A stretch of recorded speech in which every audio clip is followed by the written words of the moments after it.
اعوذ باللہ من الشیطان الرجیم، بسم اللہ الرحمن الرحیم، نحمدہ و نصلی علی رسولہ الکریم۔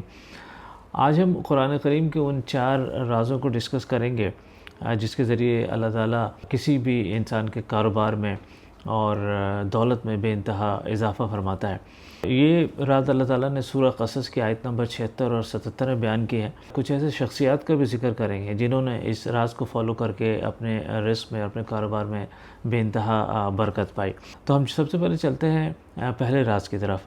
اللہ رب العزت فرماتے ہیں کہ جب کسی انسان کو دولت یا منافع عطا کرتا ہے تو وہ اللہ رب العزت ایکسپیکٹ کرتا ہے کہ وہ اس پہ فخر نہ جتائے، اس پہ گھمنڈ نہ کرے، اس کا دکھاوا نہ کرے۔ تو اللہ تعالیٰ نے اس سورہ قصص کے اندر خاص طور سے قارون کے حوالے سے یہ کیا، چونکہ قارون اپنی دولت کا بہت دکھاوا کرتا تھا، تو اللہ تعالیٰ نے اس کے قبیلے کے چند دانشمند لوگوں کو اس کے پاس بھیجا، اور اللہ تعالیٰ نے ان دانشمند لوگوں نے اسے یہ پہلا مشورہ دیا کہ وہ اپنی دولت کا دکھاوا نہ کرے۔ دوسری نصیحت جس کے ذریعے سے آپ کے یا کسی کے بھی دولت میں یا کاروبار میں بے انتہا اضافہ ہو سکتا ہے، وہ اللہ تعالیٰ فرماتے ہیں کہ جو میں نے دولت دی ہے، جو میں نے دیا ہے، جو کچھ بھی، اس سے تم اپنی آخرت کمانے کی بھی کوشش کرو، یا آپ اپنے آخرت کا گھر حاصل کرو، نہ صرف دنیا پہ فوکس کرو۔ دیکھیں، جب کسی کو اللہ تعالیٰ دولت دیتا ہے تو اللہ تعالیٰ یہ ایکسپیکٹ کرتا ہے کہ وہ اس کو اللہ کی راہ میں خرچ کرے، اپنے اہل و عیال پہ خرچ کرے، غریبوں اور مسکینوں پہ خرچ کرے، اور ایک دولت مند آدمی اسی طرح آخرت کما سکتا ہے یا اپنی دولت کو یوز کر سکتا ہے۔ تیسری نصیحت کی طرف چلتے ہیں۔ اچھا، یہ میں ان آیت کا مفہوم بتا رہا ہوں کہ تم دوسروں پہ اسی طرح احسان کرو جس طرح اللہ تعالیٰ نے تم پہ احسان کیا ہے۔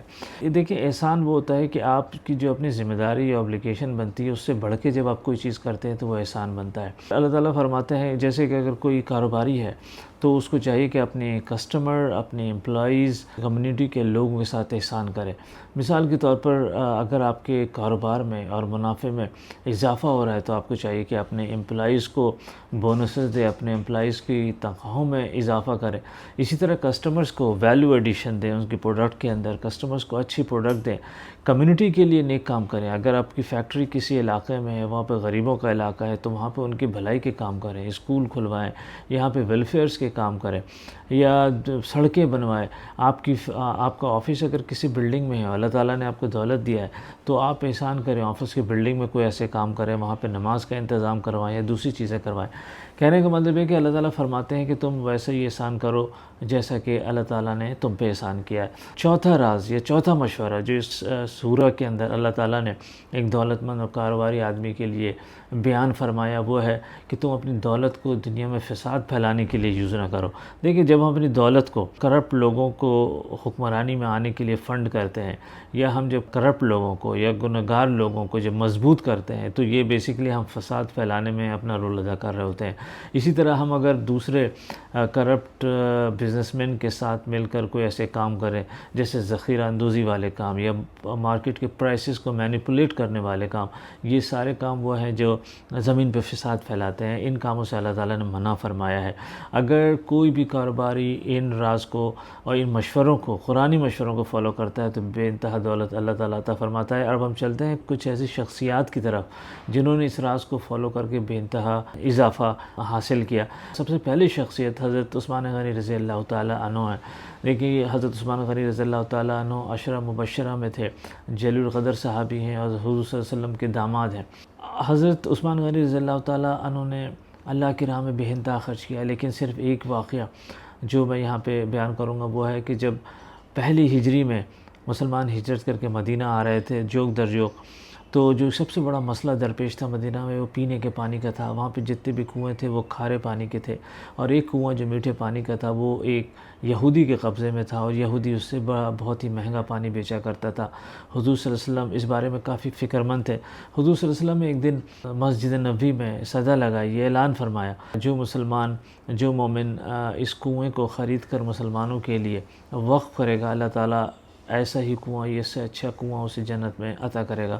حضرت عثمان غنی رضی اللہ تعالیٰ عنہ سامنے آئے، انہوں نے کہا حضور یہ کام میں کروں گا، اور وہ حضرت عثمان غنی رضی اللہ تعالیٰ عنہ اس یہودی کے پاس گئے اور انہوں نے اس سے یہ کنواں خریدنے کی کوشش کی۔ اس یہودی نے انکار کر دیا کہ میں یہ کنواں کیوں بیچوں جبکہ میں اس سے بہت اچھی انکم کما رہا ہوں۔ حضرت عثمان غنی رضی اللہ تعالیٰ عنہ کی کاروباری بصیرت تھی کہ انہوں نے یہ کنواں اس سے خریدا اور اس کو خرید کر اس کو وقف کر دیا مسلمانوں کے لیے۔ دوسری شخصیت حضرت عبد الرحمن بن عوف رضی اللہ تعالیٰ عنہ، میرے خیال سے نہ صرف اسلامی تاریخ کی بلکہ دنیا کی تاریخ کے سب سے امیر ترین، شاید دوسرے نمبر پہ، اگر امیر ترین نہیں تو دوسرے نمبر پہ امیر ترین کاروباری گزرے ہیں۔ جب اس دنیا سے رخصت ہوئے عبد الرحمن بن عوف رضی اللہ تعالیٰ عنہ تو ان کے سونے اور چاندی کے ذخائر اتنے تھے کہ ان کے سونے کی اینٹوں کو ہتھوڑوں سے توڑا جا رہا تھا تاکہ وہ ورثہ میں تقسیم کیا جائے۔ میں نے اس سے پہلے ایک ویڈیو بنائی تھی، اس میں بھی میں نے یہ ان کی ڈیٹیل میں ان کی جو دولت تھی ان کی ڈیٹیل میں نے اس میں بیان کی ہے۔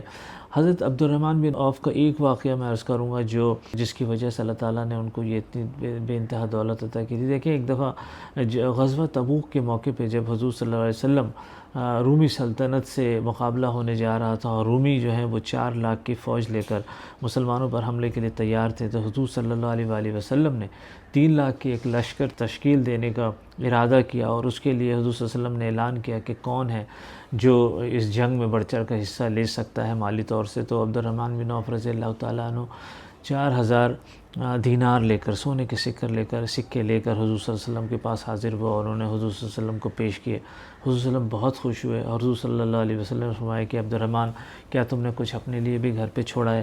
حضرت عبد الرحمن بن عوف رضی اللہ تعالیٰ عنہ نے عرض کیا، یا رسول اللہ، میں نے گھر پہ بھی چھوڑا ہے۔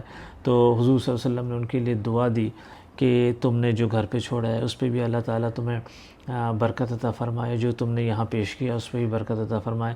عبد الرحمن بن عوف رضی اللہ تعالیٰ عنہ فرماتے ہیں کہ اس کے بعد میرے کاروبار میں، میری دولت میں اتنا اضافہ ہوا کہ میں اگر مٹی کو بھی چھوتا تو وہ سونا بن جاتی تھی۔ اچھا، تیسری شخصیت یہ آج کل کی شخصیت ہے، یہ ترکی کے حمدی اولکایا ہیں۔ حمدی اولکایا، یہ ان کی مثال میں اس لیے دے رہا ہوں کہ جس طرح انہوں نے دوسرے لوگوں پہ احسان کی مثال قائم کی ہے، اگر کوئی بھی ایسی احسان کی مثال قائم کرتا ہے تو اللہ تعالیٰ ضرور اس کے دولت میں، اس کے کاروبار میں بے انتہا اضافہ فرمائے گا۔ یہ اسٹوڈنٹ امریکہ آئے تھے اور پھر یہ کاروباری بنے، اور اب ان کے نیٹ ورک $20 بلین کی ہے۔ یہ ترکی کے امیر ترین شخصیت ہے۔